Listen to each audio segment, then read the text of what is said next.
Esta conferencia comenzará a grabarse. Bienvenida, Ana. Creo que entenderá castellano también, porque los portugueses tenemos un oído muy bueno. Buen día. Guten Morgen, Ula. Good morning, Antonio. Buen día, Vasco. Hola, buenos días. Bom dia a todos. Buen día. Bom Soy dia. nuevo por aquí, soy...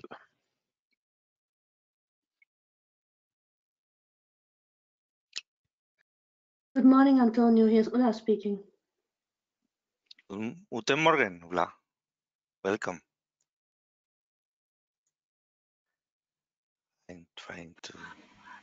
Should be willkommen. Now. Hey.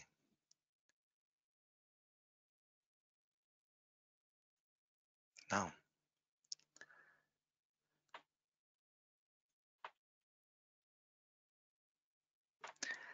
I have been recovering some data for next sessions, and I will show you now, just before starting. These are the numbers for us up to yesterday for our sessions.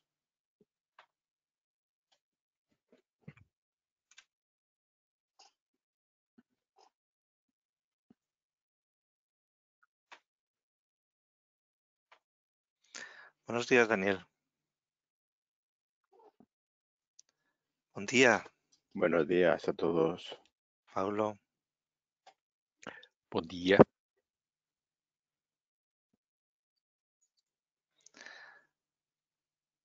Buongiorno, Veronica. Buongiorno a tutti. Buongiorno Antonio. Buongiorno a tutti. Good morning to everybody.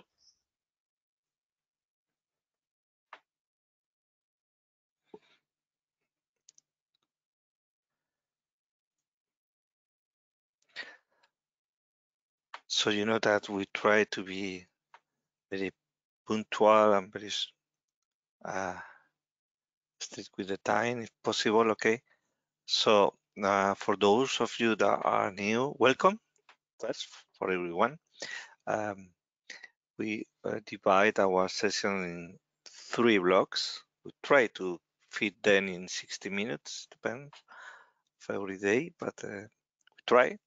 The first one is intended to share concepts, and later we will speak about needs and solutions.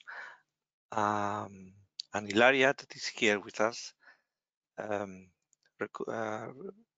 store them and is working with them just to make some kind of reports that we will share in another sessions. So we will start. Today's topic is cross-sectoral initiatives and education. We should have with us, yes. Buen dia, Joao. Joao Bernardo Parreira from the University of Coimbra. Can you hear me, Joao?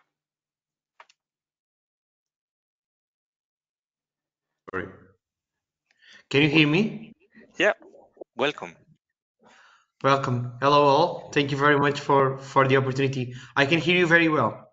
So Thank perfect. you, Joao, for joining us. The purpose of this session is to make a collective reflection about what education and his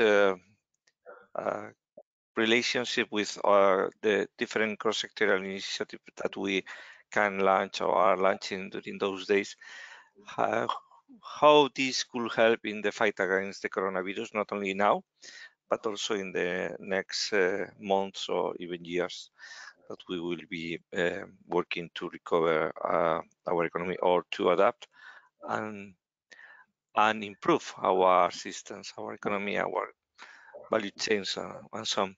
So it's your turn. You have 10 minutes. Yeah. Would you like to present? Should I give you the presenter? Yes.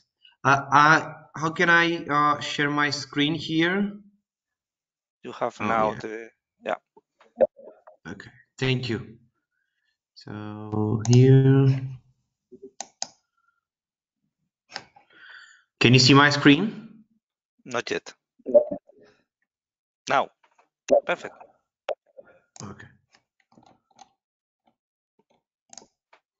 Can you see it here, right? Yes, we are seeing the PowerPoint. Okay, perfect. So, first of all, let me present myself again. So, I'm João Bernardo. I'm from the Loop company that's currently working with the University of Coimbra on developing this project that is called the Loop Academy. And we believe that upskilling and reskilling is also a weapon to fight the coronavirus, and so that's why we are developing the project. So we are four main partners. So we are four main partners in the company, and we were founded in 2016. Okay, so 3.5 years ago, more or less, and since then we have made quite a path. I believe so. On the beginning, we were just a platform to share youth textbooks. At 2017, we raised our first venture capital investment and closed the partnership with a major Portuguese retailer, Sonai. In 2018, we got back our liberty by buying our investor share and launched our technological division. And in 2019, we launched our analytics division. We got our first project with the European Space Agency, and we've launched another product in the circular economy environment. So we are currently more than 45 people, and one of the main goals for 2020 is to scale the Academy project. So currently we are divided in three main areas. So the first one is developing models to help the circular economy grow. And we do this with two main partners, Sona IMC, some of you may know, it's the biggest Portuguese retailer, and Carlos Gulbenkian Foundation. On the second part, we do, it's called, we call it Lab. It's where we develop technological products on web and software development, and also on the IoT. These are some of our current clients. We also have a project with ISA on the Business Incubator Center, and also a research project with CERN. The third part of our company is dedicated to analytics. So we provide consultancy on data engineering, data science, and data visualization to some companies like Exxon, Carlsberg Group, or Avanal. So we started developing this project in Coimbra in 2019, and now that I have proven that remote is also a way of working, and that it's an efficient way of working, we believe we can get this project from Coimbra to whole Europe. And in the beginning, we want to focus in our nearest countries, so Italy, Spain, and Portugal. So the IT resources demand is something that's been growing in the last few years. The gap between offer and demand is very big, and this drives the prices of some resources, of IT resources, very high. And we believe that despite the coronavirus outbreak and its impact on the economy, this demand might have some changes in the next few months, but in the end of the day, this demand will keep growing, and we'll still see a gap between offer and demand. So the model that we have developed and that we are working on is basically on gathering engineering related recent graduates, students, and also laid off and recently unemployed people from engineering, mathematical, and economical areas. We provide them a 12-week intensive course on a certain technological stack. We provide them with an international but remote and professional experience, and we get them a grant even during the training period. And at the end of the training period, we ensure that if they meet the performance that we need or that the companies need, there is a new job created. So we invest in the education of the candidate, and then the candidate goes to develop projects for ourselves or for our network of partners. So our goal or our target on tackling COVID-19 is to focus, as I was telling you, on gathering engineering students that might have been, that will have some hard time finding their first job, or recent graduates. And here I'm talking about engineering, but this can be extended to the guys that have a strong mathematical education, like economics or mathematics, physics, physicists, etc. Laid off employees that are currently at home, don't have a professional activity at the moment, and can get these as a chance to get an extra income and to get reskilled or upskilled in new technologies that the market wants, or recently unemployed people. So we have six different technological stacks, okay? So mobile, web front-end, web back-end, DevOps, data and local platforms, mainly OutSystems, and the candidates can select according to their preferences in which one they want to focus. So we've already developed a pilot project focused on the data stack, okay, mainly on the combination between Azure and Databricks. And we've done this in partnership to get the jobs created with Avanade. That's a joint venture between Accenture and Microsoft. And we have done this in the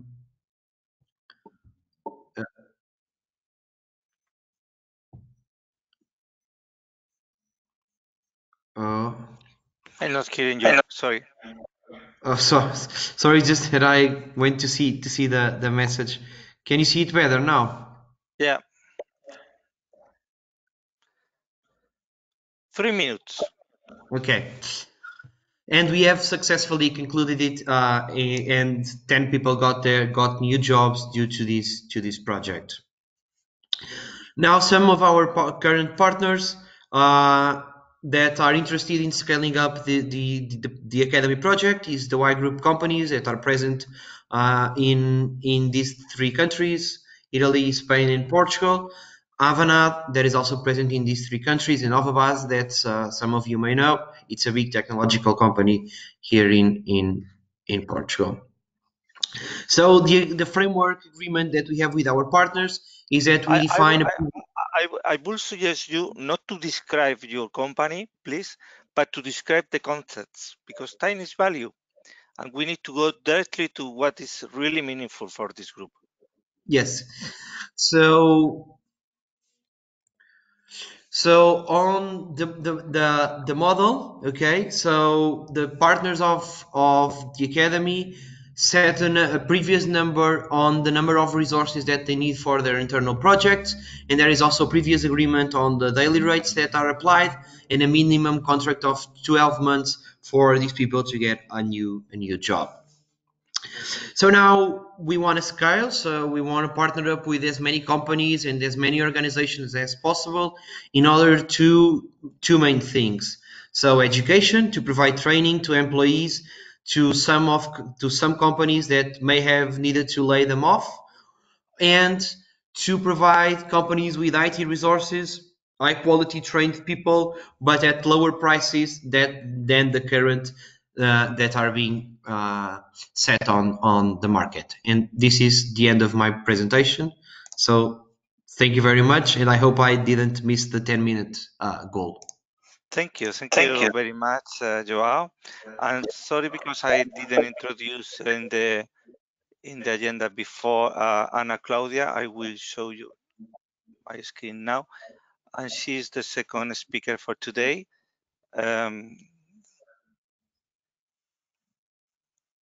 Now, so Ana Claudia from the Agrupamiento de Escuelas de Alcanena, sorry. The floor is yours. You have 10 minutes. Do you want to present?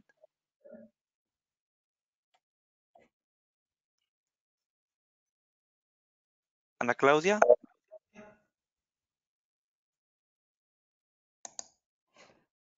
Can you speak, Ana Claudia?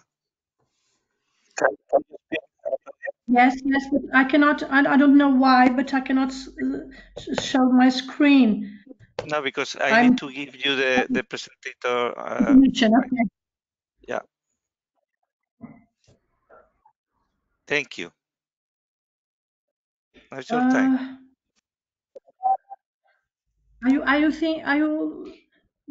Can Not you, yet. Not not yet. yet?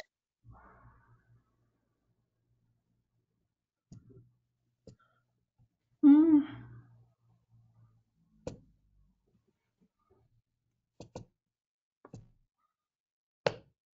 I cannot.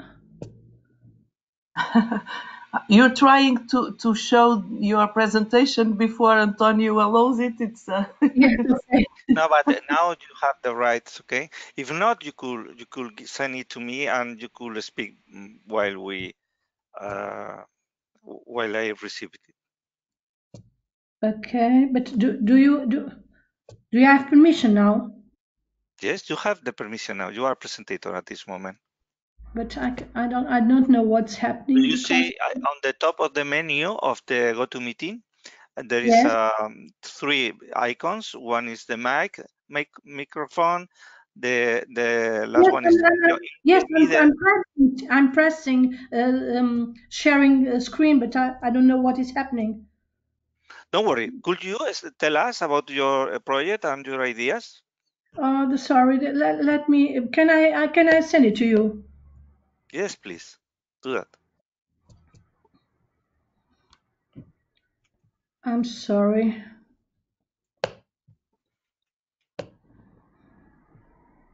It's very important, please, for everyone to focus on the concepts and on the critical points on education against coronavirus. Please don't spend time describing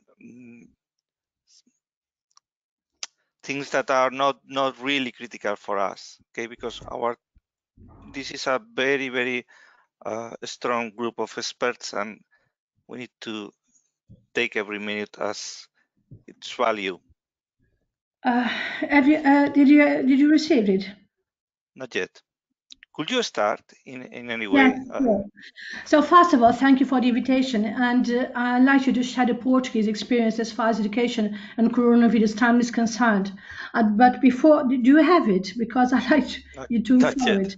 Not yet. I don't know what is happening. I'm sorry because I cannot press the screen. Pero Have you got it? no, not yet. Because I've sent it to you and to Aurora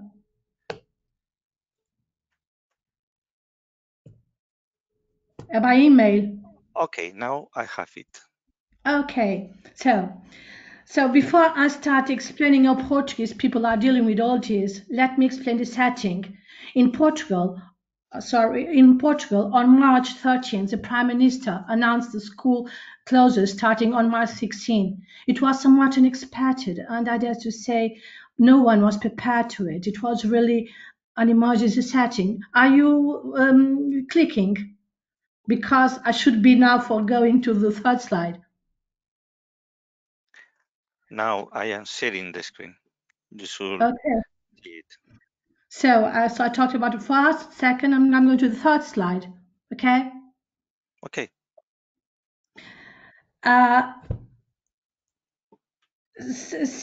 Sorry. So it was somewhat unexpected, and I had to say no one was prepared to it. It was really an emergency. As far as teachers' companies are concerned, there is a minority of trained teachers with experience in learning and e-learning, and there is much resistance, really. 28% of public school students do not have computer or internet connection. And there are households with several children on only one computer, and that there are different situations at home. Students alone, without rules nor parental control, students with very interested parents, students with parents teleworking and with no time for them, students who suffer from domestic violence living permanently with the aggressors, students with unemployed or laid off parents, and we can feel the anxiety and fear of the future looming. If you go further, please, next slide. Bearing this setting in mind, I would like to explain to you how Portuguese schools are coping with this challenge, how the society of the community is cooperating with schools, and what kind of support is being given by the Ministry of Education.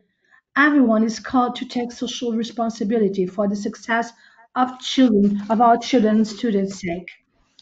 Schools started to work immediately.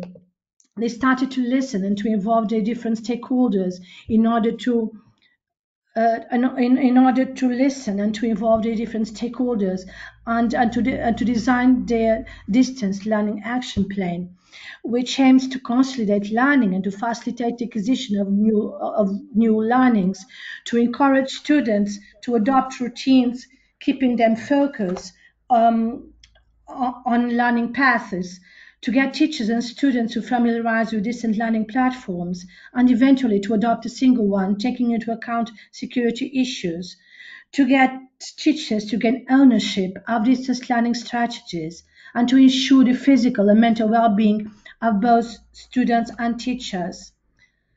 And could you please, uh, next one? And decisions were made as far as setting students' timetable. For instance, 30-minute classes with 15-minute break between them, defining synchronous and asynchronous classes, um,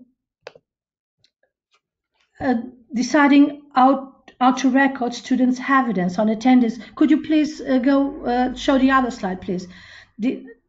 Deciding how to record students' evidence on attendance participation. Quality of performance, selecting the methodologies, and I hope, namely those which deal with research, problem solving, and which promote collaboration and communication. We mustn't forget that our children and our students are isolated at home, and social interactions is so important at these ages. Teachers decided to design a weekly work plan made available by the class director to both students and parents until the previous Friday. And they decided how to improve the quality of feedback and how to monitor learning and how to evaluate at distance. Could you show the other one, please?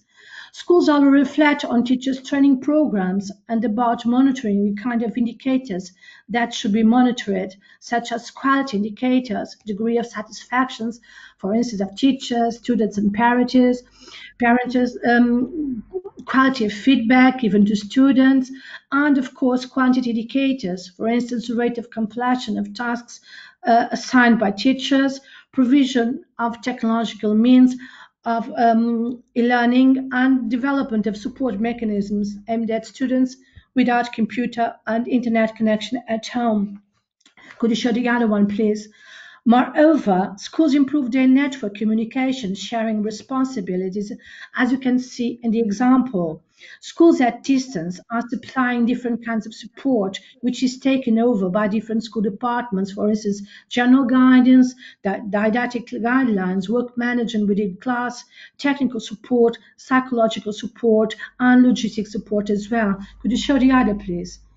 But this responsibility sharing goes even further, evolving the community in a sense of collective agency, namely with municipality, which loans tablets, acquires internet routers, and provides lunches for students, parish councils, which provide photocopies to students without computer or internet access, Child and Youth Protection Commission, and safe school police departments.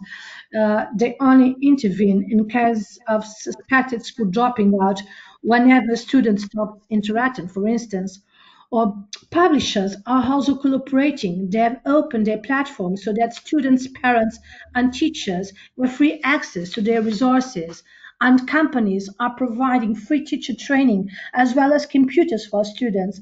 And there was a spontaneous learning communities on social network that were born. They aim at sharing good practices, promoting discussion forums, and streaming webinars, for instance. If you could show the other one. And schools and universities started to concern about the well-being of the others of their community as well. And they started a Marcus movement. As you can see in the photo, these are two of our students, that is one ex-student and an actual student, whom we have lent our 3D printers, and they are producing visors for firefighters, policemen, hospitals, and other institutions at home. And this movement is flourishing all over Portugal, as you can see on the map. Could you please show the another one? As far as the Ministry of Education is concerned, a website for supporting schools was launched, and we can find useful information such as good practices, guidelines, resources, tools, e-learning methodologies, frequently asked questions, videos, and recommendations as far as digital security is concerned. Could you please show the other one? The Ministry of Education established some of the partnerships with School Libraries Network, National Arts Plan, and the other one, please, and Psychologists Union, so as to share some joyful resources regarding our spare time as well as well-being. Could you please show the other one? Last but not least, the Ministry of Education is going to launch next Monday the #Learning at Home program, which aims to broadcast contents from primary school to ninth form via TV for students without any other form of connectivity. Each school is supposed to assign a mentor to each of the students, who is responsible for establishing contact, aiming at monitoring the tasks, checking that the students are watching the broadcasts, and developing other activities assigned by school. Could you please show the other one? Let me just tell you, I am particularly proud of it because my school cluster was one of the first schools chosen to deliver contents, namely the 7th and 8th grade lessons. And these are our TV presenters who will become famous for better and worse on Monday. Okay, these are these. So the next one, please. To complement this program, the Ministry of Education has provided a YouTube community with 5 channels, one of which is assigned to secondary students, and it has also launched a teacher training program on e-learning in collaboration with universities. The next one, I'd like to finish quoting two people, Andrew Schleicher, when he says, "We have agency." And it is the nature of our collective and the systemic responses to the disruptions that will determine how we are affected by them. And another one, please. It's The next black. one. It's Oh, black. sorry. I shouldn't be, but I'm telling you, I've got here. The other one is from João Costa, Secretary of State, Assistant of Education in Portugal. No one was prepared for such an abrupt change in education. We are taking care of each other. Education is about caring. We didn't have the time to become aware of this. No one has solutions. No one is right. We are all adapting and creating. This is the moment of creativity and collaboration. School won't be able to act by themselves. Parents must engage, communities must engage, governments must engage and trust and co-create. Let's learn from each other and stand together fighting this virus. We all want schools to reopen because they are spaces for happiness and togetherness. Thank you very much, and sorry for not being able to show it by myself. It has been a wonderful presentation, Ana Claudia. Congratulations. I have really, at least myself, learned a lot. I think that you are doing a great sample for everybody. So it's time to go for the next block about needs. And the point here is to share what do we need in this field. Later we will speak about solutions, but perhaps you yourself, Ana Claudia, could start sharing with us what do you need, what can we or what can the companies, the society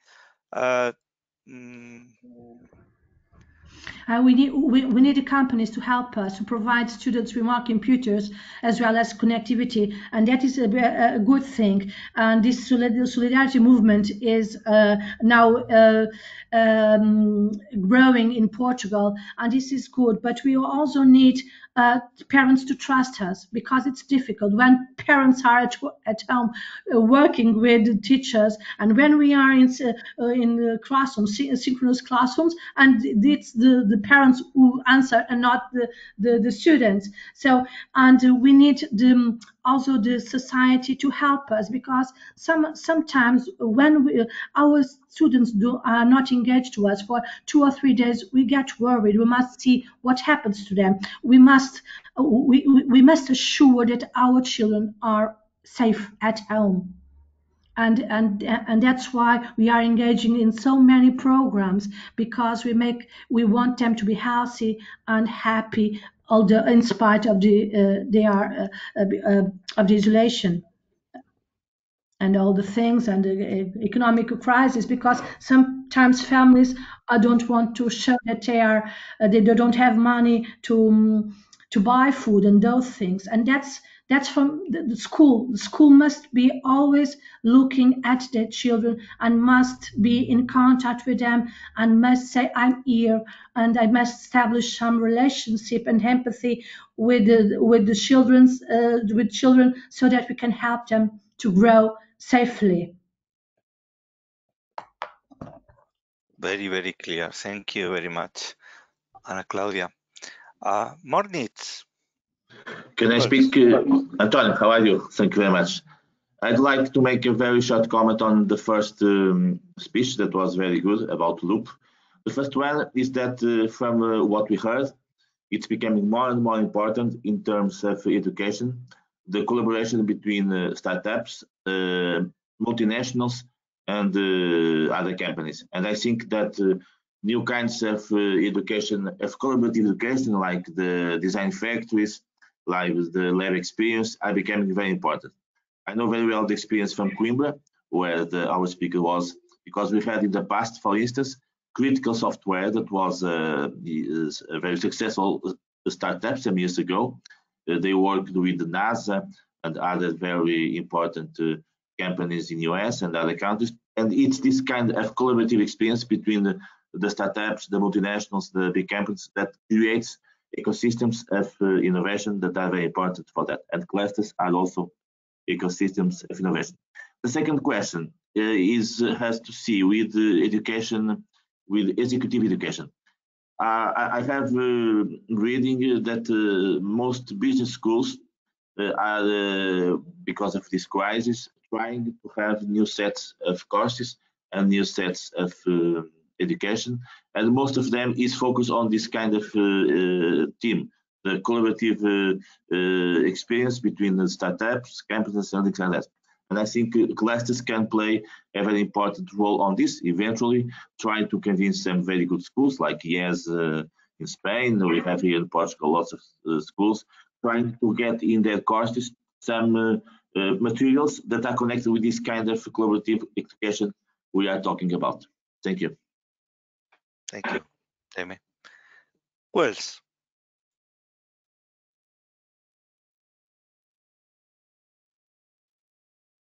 Somebody else sharing needs.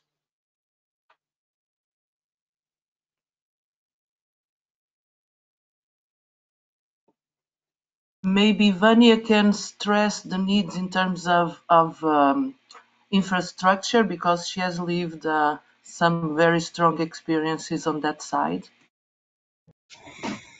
Hello, good morning. Thanks for the hint, Aurora. So I'm Vania. I work for Microsoft Western Europe, and I'm dedicated to education. So in the last month and a half, as we have lived unprecedented events. So after Italy, the majority of European countries closed their schools. Except for Sweden, all of them still have schools closed. And of course, that really became a surge and everyone wanted to go online. So as you all know, both internet providers, even the platform providers as Microsoft, we had to deal with a major change. The fact that in 2 weeks, we almost so raised 10 times or more the number of users on our platforms. So you can imagine how, you know, how the challenges that raises, but at the same time, it really helped us, act fast, and which was very, very interesting. But in terms of needs, I would say that, and we are here in a, European alliance. I would say that this crisis has shown us that there is really still lots of differences between the European countries. Even though we have the same problem, it's different in the different countries. Of course, in the southern European countries, the fact that there are lack of devices, and what I would just like to stress what Ana Claudia just said. So one of the needs is to make sure that we are inclusive. So every student needs to have equality of education. And if we miss that, I think we will not be doing a good job. And so that is the main purpose. It's not to leave anyone behind. And I think that the fact that even the device producers, they are also dealing with many challenges, because the majority of the production was in China. And so all the supply chain is disrupted. And even if you want to buy large scale deals or devices, they are not to sell. I know that the Italian government wants to do that. The Portuguese government is talking about it. Many regions in Spain are trying to do that. But there are now not enough devices in the market. That's why we saw the big solidarity and the fact that in every country there are movements of companies donating devices, parents getting together, schools, and of course the creativity rises, and that's the good thing I would say about this crisis. So in terms of needs, I would say the European there should be some kind of European funds to make sure that inclusion happens in this matter. That underserved communities will be able to get online. We know by the data of Digital Skills and Jobs Coalition that are 44% of Europe population still does not have basic digital skills. And you can imagine in a moment where you can only interact by digital majority of time. If you want to have social interaction, the digital is the best highway for do that. You can see how problematic this can be. So I think that inclusion of digital skills and the fact that there should be some European funds to make sure that inclusion in digital is in a reality all over Europe, and we will leave no one behind. I would say that for me, that's the major need. Thank you very much. Can I add something, Antonio? For sure, Vasco. Yes. Okay. First of all, there is also an initiative called Encode 2030 that, besides looking at the education above let's say the primary and secondary school, it also developed an initiative in order to help people to acquaint digital, experiences. They call it Todos somos digitais. Everybody is digital, and they implement web access and also a phone line in order to help people to learn how to do basic things. But besides that, and in terms of needs, I think that it's not, when we are talking about education, is not only important infrastructure, but I think that we need to learn how to use these mediation things. Because I think, as it was said before, everything happens so fast. Okay, we have to use what we have, but thinking in terms of future, I think that we have to train people to teach using the mediation infrastructure, and also to identify some kind of applications that could ease all this work. I totally agree with that. I was just going to say something similar. We need to learn what is happening now, and we to analyze. I really like what Ana Claudia share with us about the statistics, the evaluation of the teachers, how the students are developing the different areas, and how it's the best opportunity that we have had in long years to really advance on the teaching from home or from the electronics electronics way. So I think it's a clear need, and probably we are not doing that because we are in an emergency, but we need to focus on that, in my opinion. Okay, thank you. Antonio, I think that the lessons learned in these moments will not be forgotten. They mark every person that is living this moment. So everything that is learned now, although it may be more taken at easy and not as the same pressure, the learn will stay. So let me not disagree. Okay, it depends. It depends of how methodological are we in our taking of data. If we don't try to harmonize what kind of evaluation are we doing, what kind of analytics are we implementing, if we cannot compare the performance between schools or countries or regions, we are losing opportunities. In my mind, I could be. It's true. It's true, but people that were resisting, as Ana Claudia said, and I'm sure all of us know, that were resisting to new ways of teaching, not only technology. Technology is showing its importance, and without it, it would not be possible. But this also changes methodology. This also changes the way you behave with your student and your student behave with you, teacher, because you cannot teach at the same time all your team or your in Portuguese it's called turma.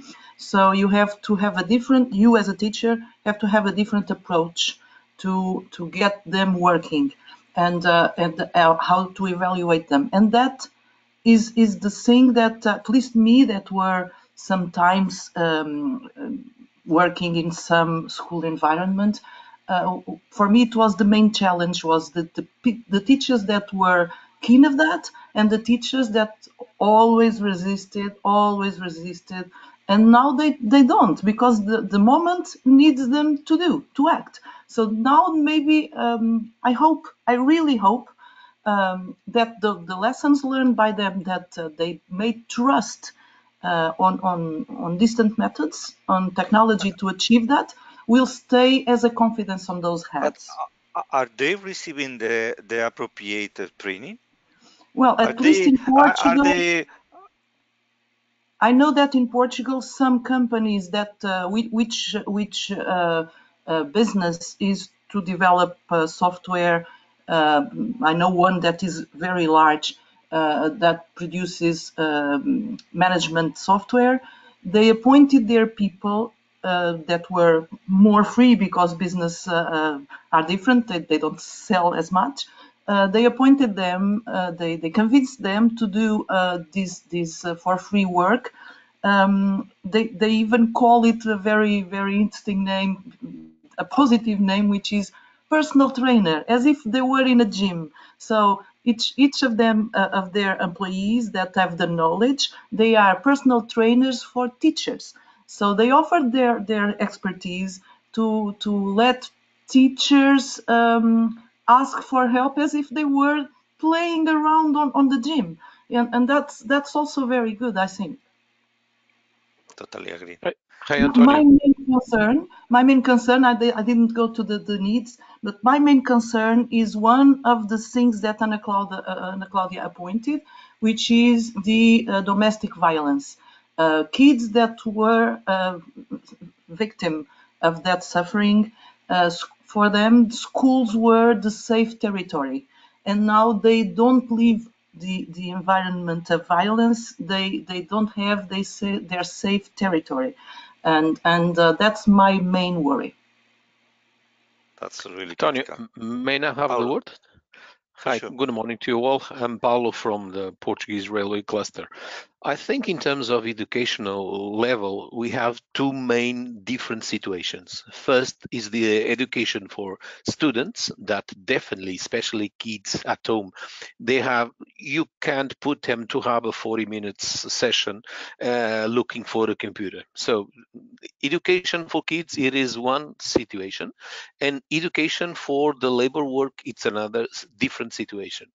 And I think this pandemic can, in fact, do a tremendous boost in terms of how enterprise thinks learning, and especially how do they deal with mobility. Because, in fact, you can reduce workers' time on the spot and having them work first at home and having them learning new skills and taking advantage of new outcome from their work with the focus moment on online learning situations at home or at work. So in the work company's point of view, we have here a huge opportunity to do a jump on the digital level from one side, but also how to work in a different way, in taking advantage of your time the best way. Instead of losing time on transportation, on mobility,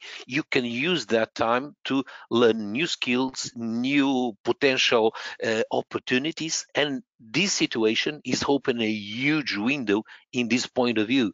And I think that we at this moment can take advantage of this blocked situation and push our mind forward, much more forward in a strategical way, in order that we can make these changements on the company's administrators, in company strategic thinking, and take the opportunity to do this boost. I think this is a unique opportunity to do it in a so fast and so advantage way. So I would like to share this with you because I think this is the main focus that we need to take advantage at this moment. Thank you. Antonio, I'd like to add something a little bit again about the school. I think that one need is, in fact, the school should invite families to go to the school to learn how to deal with these things and to learn how to deal with this environment that can happen again, and so how they can help their kids at home using these systems. And I think that is not only the school that should change, is also the families that should change a little bit in this area. And as soon as this pandemic situation ends a little bit, I think that again the schools should call the elderly ones, the parents, to go and to learn a little bit together with their children. Why to wait? Why not now? Maybe the conference. I totally agree, but why do we need to wait? Okay, we can do it now, but I think that at this moment the environment probably is a little bit, very this moment is when it's most needed. Yes, okay, but I think that some practical courses, not only to the children, but in fact to the families, should be created. Okay, thank you very much, Vasco. I want to hear other voices. Good Please. morning. I'm Dulos from Cluster Map. I have some comments. I completely agree that digital or distance learning has the potential and big room for improve. But I will act as the devil, we can say. Nowadays, it's saying that emotional intelligence is needed. It's very important. How this emotional intelligence can be included in digital or distancing learning? This is my first question, because I think that emotional intelligence is developed with human contact. And the other point is how distance learning can really be implemented in now, but during time, in a sustainable way, in a family context. I mean, if we are doing teleworking with the family, we can split. One can be the teleworking and the children or the primary attendant can be educated. But if in the case I have to go outside to work, I cannot leave my children all the day to make distance learning. So I don't know how this then will be integrated in the daily basis. And that's all. Thank you. That's a very, very good question, Dolores. We will write it down because it's very, very relevant. Thank you. Daniel. Hello, everyone. First of all, I'm also going to be a little bit the devil's advocate, like Dolores 1 minute ago. Let me start by saying that I consider myself rather antisocial. I'm a telecom engineer, and I have been happily living this quarantine process in my home without having to interact too much with people. So since I'm going to be saying the opposite of this, I say it with because I know what I'm talking about. We have to be careful when we say that when we are talking about the commuting times and the benefits of remote actions, working or learning, because as a species we stem from a tribe, and the learning that passes from generation to generation is something that is done in person, and not everything can be transmitted. This means that we cannot just kill in-person education completely. We need to gain as many efficiencies as possible and to get the best from remote working and from digital media, and to become a lot better at doing what we do. But we cannot let the human dimension escape from our hands because of this, by saying that there is a whole new thing that is remote education that has just been discovered. We need to be very careful, because we would be leaving behind or leaving out a lot of components that come from person-to-person interaction. Maybe not in 1 year, maybe in 2 years, but we need to keep in the back of our heads that the goal is to go back to something not exactly like, but similar to what we once had. Thank you. Danny. Mark. Antonio, can I say just one thing complementary to what Vasco told? He was speaking about the education of the young people, but I think the education of the older people is also very important. And I think that this could be a very good opportunity to find new ways to involve the older people. Most of them have a very good experience, and now they have free time to have new kinds of education. Thank you. I would like to ask David Quartier, sorry, about what can we do in the terms of providing with free hardware or something like that, as so many poor families in Europe. What do you think about that?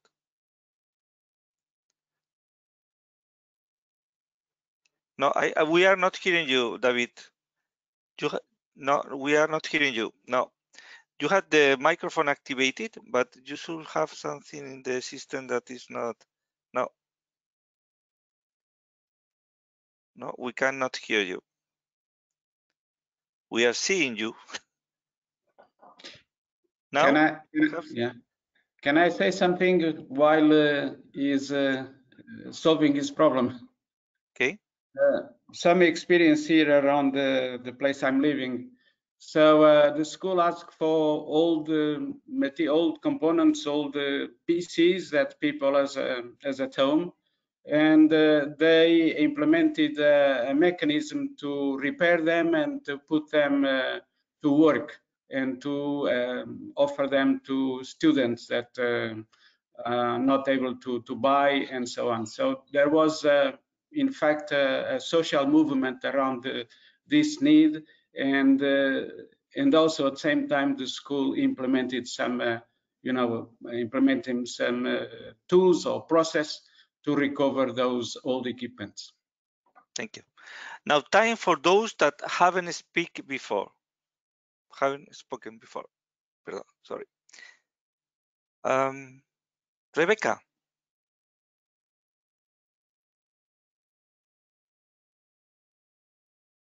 Would you share with us?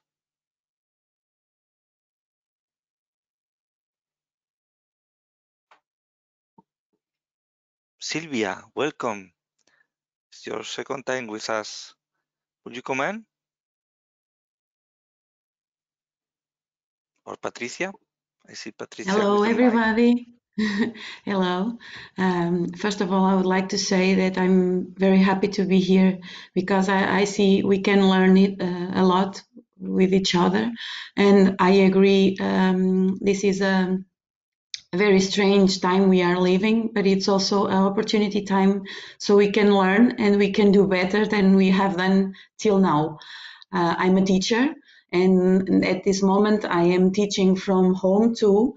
But I agree with I don't know. I'm sorry, I lost the name of the guy who speak before me. Not Vasco, but the telecommunications engineer, Daniel. Okay, that's it, Daniel.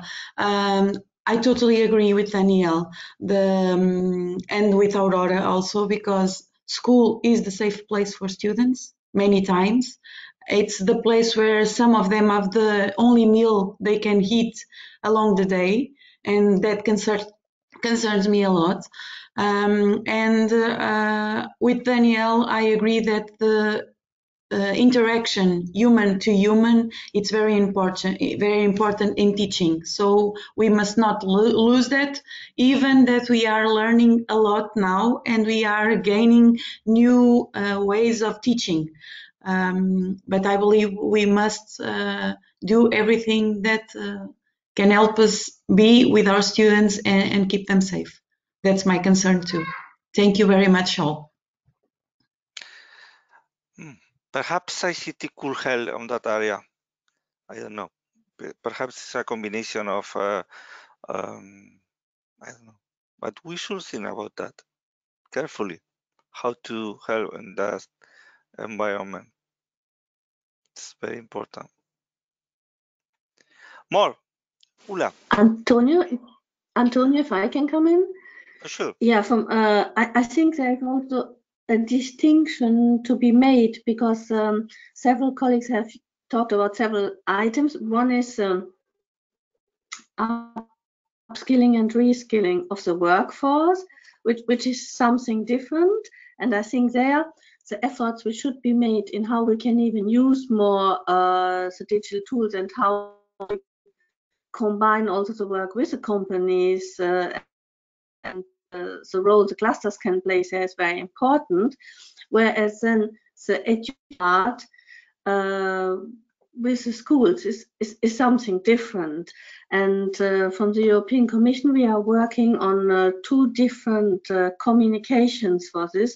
One is the skills agenda, which refers then to the workforce and re and upskilling, but there is also in the making what is called the Digital Education Action Plan for schools. And I can just share with you that there was a draft in preparation just ready before the crisis started, and then we had an inter-service meeting, and of course everything which was in there could go to the bin and had to be redrafted with a new reality. And that shows what was also said. I think we need a systematic learning of what is happening now. And quite rightly, I think, Antonio, you said it, we need data, because unfortunately, memory is short and we tend to forget things. And that's why I think one of the proposals, which I will try also to add to this education action plan, is that we base ourselves on evidence which we have to collect now, but also we have to point out that education is a national competence. So there the Commission can only give recommendation. But that's why I think on a national, or sometimes it's even regional competence, it is very important also to document this on the regional or national level, because then you can feed it also back with your ministries. Yeah, totally. Thank you, Ula. Upskilling and reskilling is also something that the teachers need.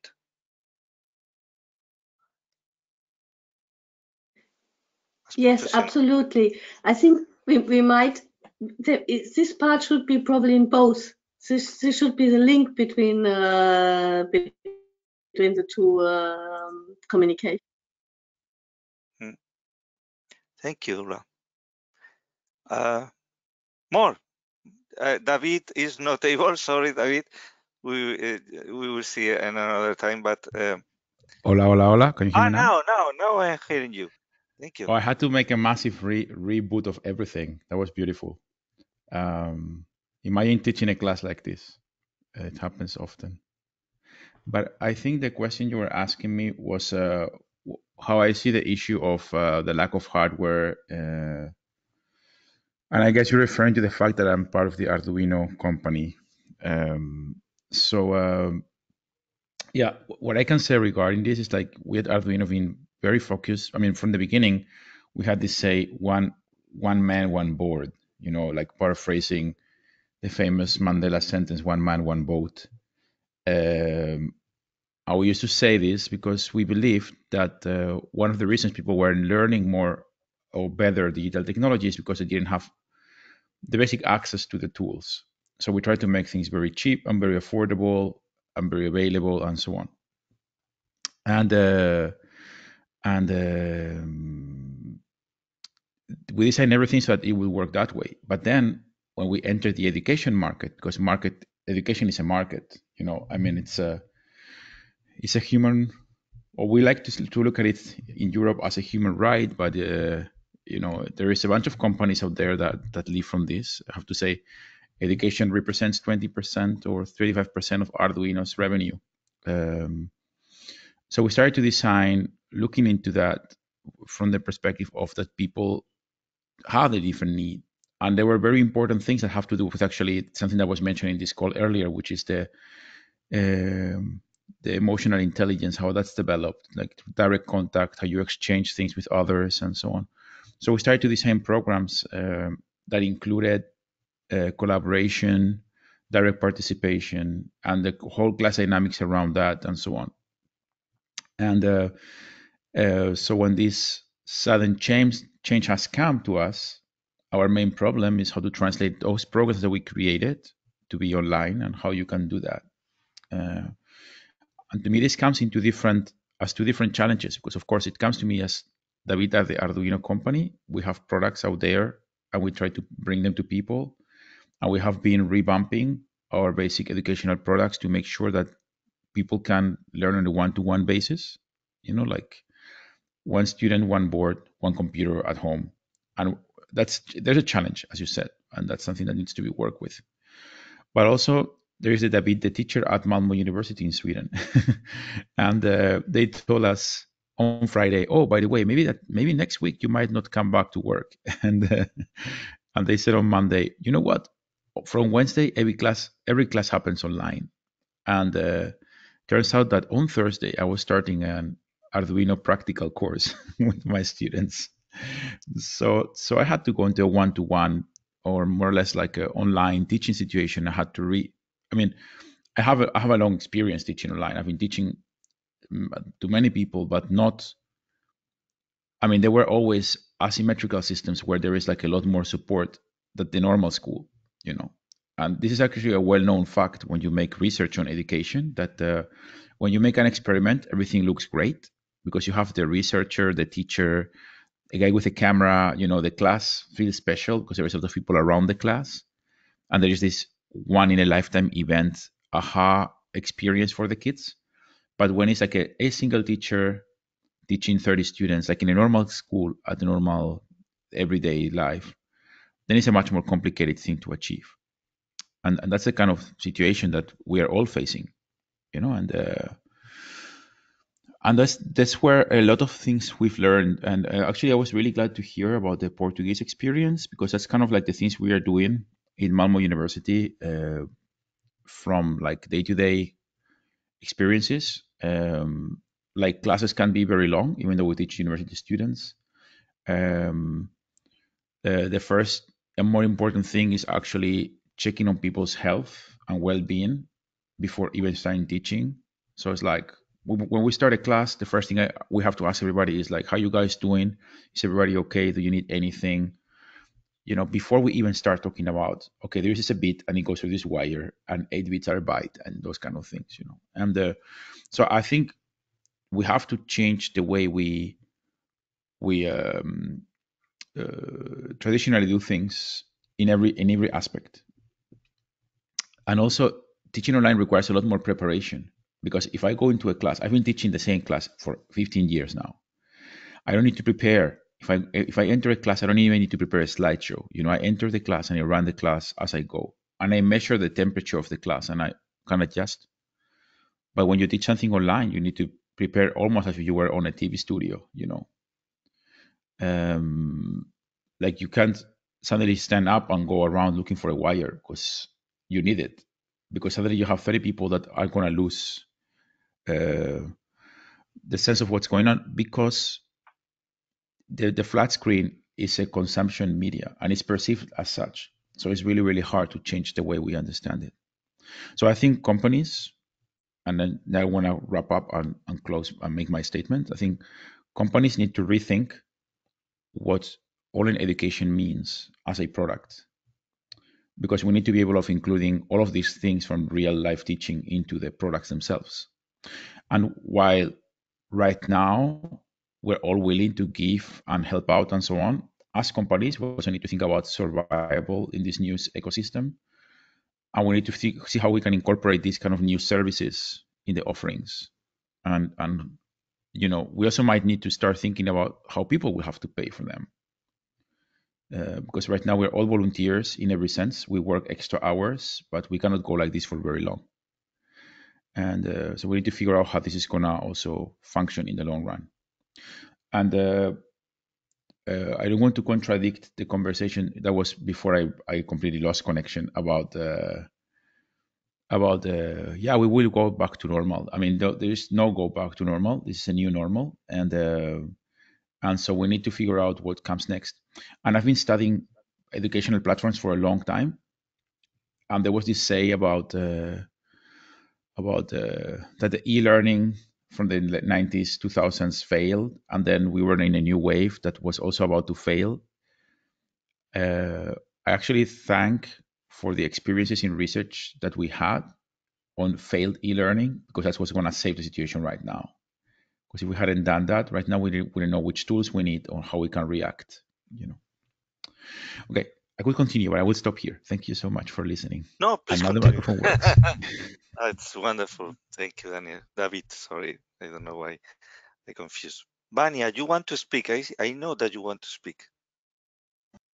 Yes, I think that there are several very interesting views around this, but I tend to agree with Danielle that this is the new normal.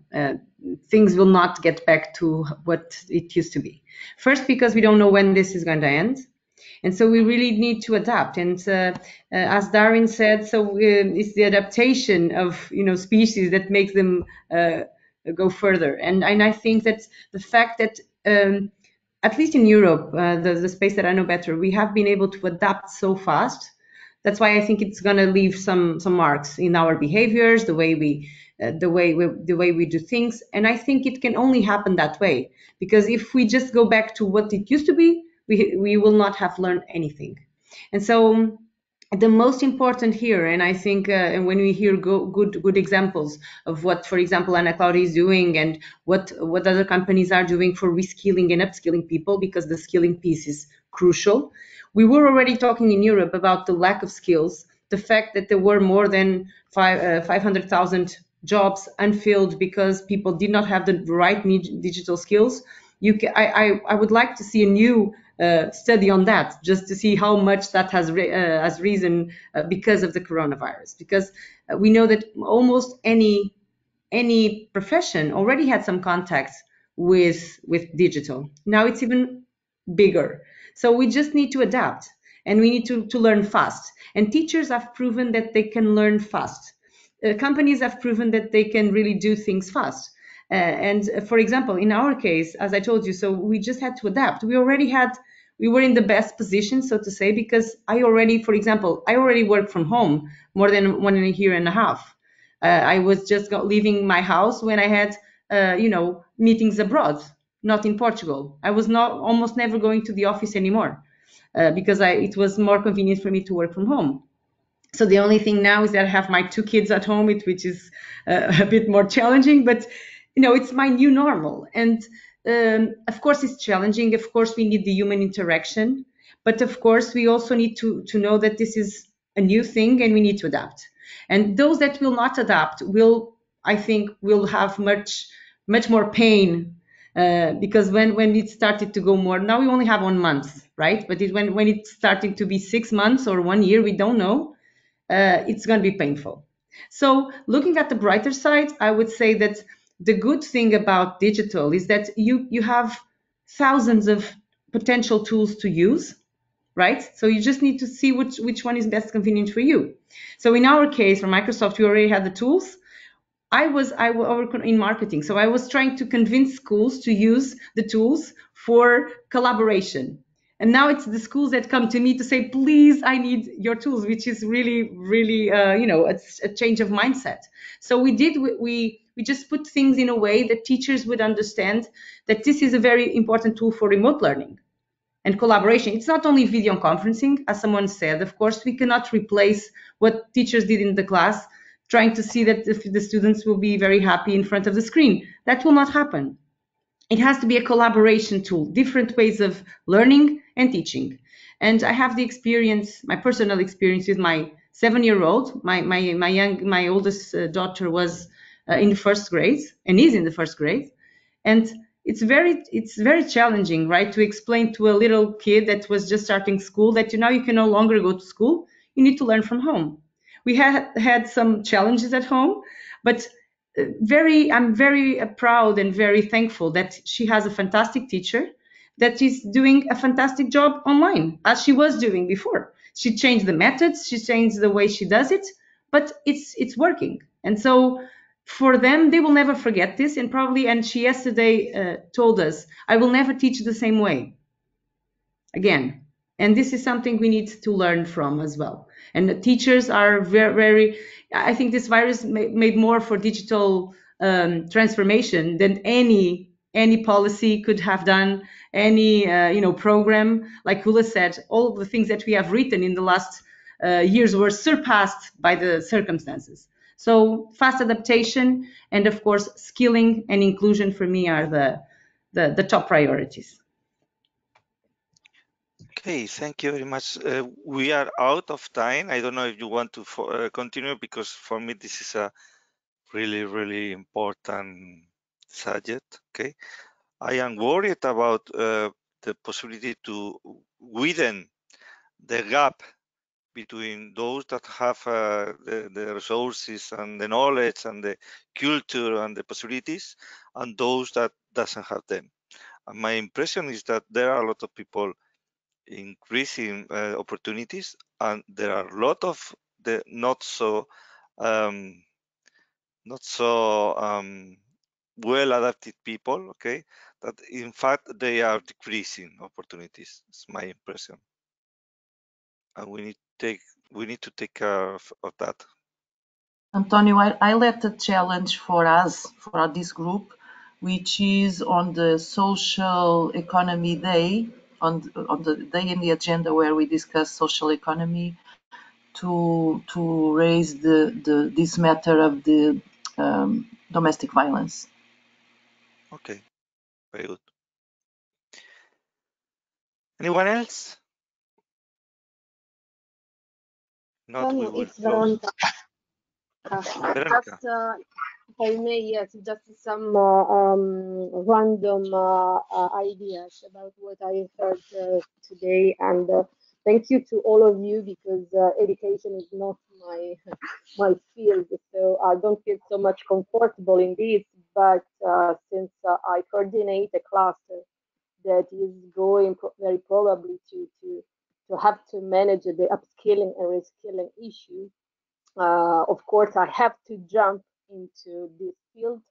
That's why I met the Loop Academy, and it was just a lucky meeting to me because since I have to start piloting some initiative to answer my probable members' needs, I do need right now to have something to offer. So, and the fact that the opportunity, and maybe this can be a practice to be replicated at a real European level, is that I met the Loop Academy because of a tender, open tender from the European Space Agency in collaboration with the Italian Ministry of Innovation. They are looking for applications of satellite technologies for healthcare, yes, but also for education. So just to say that the technologies, of course, the societal aspects and the psychological aspects are key when it comes to education. But of course, as also Vanya said, the technology is the tool empowering all these to reach to an end. And so also the satellite technologies that the European Union has developed during these years, I mean Galileo, I mean Copernicus and the like, they are providing great opportunities to develop new applications. Okay, so most of these opportunities are free. So since we are all involved in innovation and technology, I think that we have to do the most of the use of these technologies also for the educational challenge. And one final remark from my side, since I'm from Italy, and I must say that we reacted very well. We didn't expect this, okay? When coming to digitalization, we didn't expect to be so ready. But I felt uncomfortable when I attended a couple of weeks ago a webinar on on intelligent cities organized by DG Grow. And one of the speakers was from a small city in Finland. And basically they said, okay, apart from the fact that we don't have COVID cases, but we are ready to manage it and coming to education schools, well, no problems because we were ready. So this comes again to the digital gap that we still have inside Europe. Okay, the northern countries are more developed when coming to digital technologies and digital tools, and hence also digital skills. Other countries in Europe are not at the same level. Italy is one of these. We are, stepping up very, very quickly the gap, but this is still at European level one headache to have in mind. Thank you. Grazie mille, Veronica, for your comment. Any other? May I just add something to this? For sure, Ula. Because I fully want to echo what was said on some northern countries who are very advanced in the way the education is doing. And Finland is a real good example for this. And what we are, for example, also doing, we had the project which was called Digital Cities Challenge, which is now transformed in the Intelligent Cities Challenge. And within there, for example, the city of Pori, they are having in Finland, they're having this real exemplary way how they are working, but it is really a cooperation between the mayor of the city, the whole city government, the schools, how they are working together, this ecosystem. If this is something of interest, I have very good contacts to the mayor of Pori. We could ask one of them one morning to assist. I mean, they might be a bit hesitant, they don't always feel so comfortable in English, but I think somebody from this community could, if it's of interest for you, could share how it's done in Finland or in Pori, in the city. And for example, from Pori is also the guy Angry Bird was invented in Pori. So he's still very much linked with Pori, and also, of course, giving a lot of money to his old town for school. So it also comes in the link with business, which is something to be considered also. I will say that this is very interesting, and I totally will propose to have another session on this topic, including then and other possible references. Do you agree? The rest agree? Yeah, okay. yes. So, And Yes. Antonio, yes, probably there is also a project that is run by the municipality of Aveiro that is relating also with this area, schools and how the IT information can be increased in terms of young people and so on. Maybe if you want, I can ask them to. I will propose to try to look for. I will propose to focus on best references, but also I think it's in what are we learning, how to best learn from this situation, what kind of methodologies or measure of data or what can we learn. It will be my proposal. Do you agree? To have a next session on what are we going to learn from this and how. Will that be good? Yeah, I don't have the solution, but I totally agree with you. For instance, yesterday when we heard to Juan, we have known that productivity decreased 20% and costs increased X. And the methods were this and this and this, and the reasons were this and this and this. So if we do that in all the sectors that we can go to, that will show us the effects and where to put our focus. Yeah, I think so. That will be very, very productive or useful, I think. Okay, so that's the next session, what it's about. And please, Ula, I invite those, the town and the mayor or whoever wants to share with us. And please look also you for this kind of references. It will be wonderful, Ana Claudia, if you could share your statistics from Portugal, because I think that you have good references there, okay? And we look around in Europe for that. Did you agree? Okay. Thank you, everybody. It has been a very, very interesting. Sorry. Let me just put another challenge now to Ana Claudia. Classes on TV will start this week.